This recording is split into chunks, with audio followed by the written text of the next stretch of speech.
ചപ്പാത്തിയുടെ കൂടെയും പൊറോട്ടയുടെ കൂടെയൊക്കെ കഴിക്കാൻ പറ്റുന്ന നല്ലൊരു മുട്ടക്കറി ആയിട്ടാണ് കേട്ടോ ഇന്ന് വന്നിട്ടുള്ളത്. ഇത് വളരെ എളുപ്പത്തിൽ കുക്കറിലാണ് കേട്ടോ ഉണ്ടാക്കുന്നത്. അതിനായിട്ട് കുറച്ച് സവാളയും തക്കാളിയും പച്ചമുളകും എടുത്ത് വെച്ചിട്ടുണ്ട്. ഇനി നമുക്ക് ഉണ്ടാക്കാൻ തുടങ്ങാം. ഒരു കുക്കർ അടുപ്പത്ത് വെച്ചിട്ടുണ്ട്.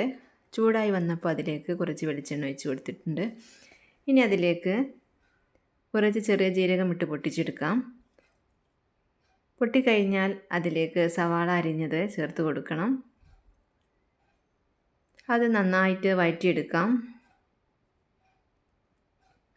ഇനി ഇതിലേക്ക് ഇഞ്ചി വെളുത്തുള്ളി പേസ്റ്റ് ചേർത്ത് കൊടുക്കണം. അതും കൂടി ചേർത്ത് നന്നായിട്ടൊന്ന് വഴറ്റി കൊടുക്കാം.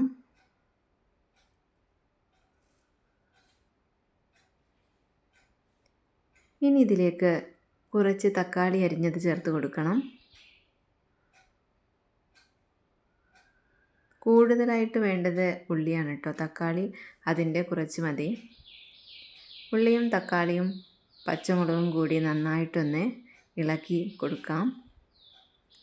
ഇനി ഇതിലേക്ക് ആവശ്യത്തിന് ഉപ്പ് ചേർത്ത് കൊടുക്കണം. ഇനി ഇതിലേക്ക് മുട്ടക്കറി നല്ല ടേസ്റ്റ് ഉണ്ടാകാൻ വേണ്ടിയിട്ട് കുറച്ച് പഞ്ചസാര കൂടി ചേർത്ത് കൊടുക്കുന്നുണ്ട്. ഇനി കുറച്ച് മഞ്ഞൾപ്പൊടി, മുളക് പൊടി ആവശ്യത്തിന്, കുറച്ച് മല്ലിപ്പൊടി എന്നിവ ചേർത്ത് കൊടുത്ത് നന്നായിട്ടൊന്ന് ഇളക്കി കൊടുക്കാം. ഇനി ഇതിലേക്ക് കുറച്ച് വെള്ളം കൂടി ചേർക്കണം. ഇനി കറിവേപ്പിലയും കുറച്ച് ചപ്പും കൂടി ഇട്ട് കൊടുക്കുന്നുണ്ട്.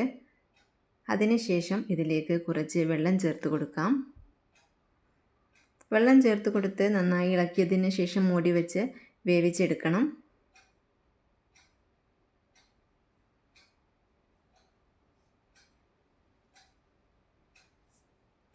ഇത് ഹോട്ടലിലൊക്കെ കിട്ടുന്ന അതേ മുട്ടക്കറിയുടെ ടേസ്റ്റാണ് കേട്ടോ. നല്ല ടേസ്റ്റാണ് കഴിക്കാൻ. ഇതൊക്കെ ഉണ്ടാക്കി നോക്കണം.